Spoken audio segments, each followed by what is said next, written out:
បន្ទាប់ពីឃើញវីដេអូនេះហើយខ្ញុំសង្វេគចិត្តខ្លាំងមែនតើប្រហែលបងប្អូនមិនដឹងថាគាត់គឺជាមនុស្សប្រភេទអីទេទើបអាចលើកដៃវាយស្ត្រីភេទរួចមកខ្ញុំវិញមិនអាចស្បីគិតបងប្អូនមិនអាចស្បីគិតតែម្ដងវាមិនដឹងថាតើគាត់គិតអីអញ្ចឹងវាអត់យល់ដូចគ្នាគិតអីវាគឺជាសារការរំលឹកទៅកាន់នារីជាពិសេសក្មេងជំទង់តែម្ដងព្រោះបច្ចុប្បន្ននេះគឺយើងឃើញច្រើនករណីណានាំទៅដើរលេងសម្រាប់ក្នុងផ្ទះសំណាក់ក៏មានសន្តាគារក៏មាន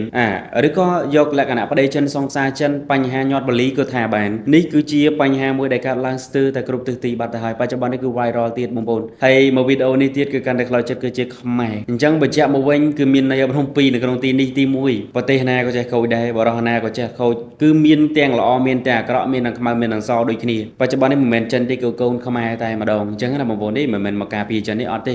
ក៏ប៉ុន្តែកុំទុកចិត្តពេកសារមួយនេះគឺខ្ញុំចង់ផ្ដាំវីដេអូមួយនេះទៅកាន់នារីតែម្ដងមុននឹងដាក់ចិត្តស្រឡាញ់នរណាម្នាក់ត្រូវសួរប្រវត្តិច្បាស់ម្នាក់នឹងជាអ្វីធ្លាប់ជាអ្វីយកទម្លាប់ដែលគេសម្ភាសការងារយកមកដាក់នៅក្នុង relationship ដើម្បីឲ្យ relationship របស់យើងគឺវា upgrade ទៅ another level ព្រោះនៅពេលដែលយើងទៅសម្ភាសការងារគេប្រកាសជាស៊ើបឯងកន្លែងការងារខ្លះគេអាចនឹងសុំ account Facebook ទៀត account Facebook បញ្ជាក់ពីចរិតលក្ខណៈគឺជាកញ្ចក់ដែលឆ្លុះបញ្ចាំងពីចរិតរបស់ម្ចាស់ account ច្បាស់ជាងគេទាំងអស់បើសិនជាគាត់មានចរិតអាឡេអាឡោអាឡេអាលើការ share ការ post ការសរសេរ caption poster គឺសិតតែមកជ្រុងនឹងទាំងអស់អាឡេអាលើទាំងអស់ប៉ុន្តែបើសិនជាគេដែលចំណេះចេះដឹងរុំទុំអប់រំល្អ share តែរឿងល្អ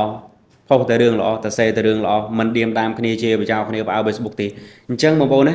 ត្រឡប់មកវិញទៅកាន់នារីគ្រប់រូបទាំងអស់មុននឹងស្រឡាញ់នរណាម្នាក់ស៊ើបប្រវត្តិច្បាស់គួរទុកចិត្តឬក៏អត់កុំយកសម្រស់មកតោងឲ្យសោះកុំយកភាពស្អាតមកកំណត់ក្តីស្រឡាញ់ឲ្យសោះបញ្ហាធំណាស់វីដេអូខ្ញុំមានតែប៉ុណ្្នឹងទេជម្រាបលា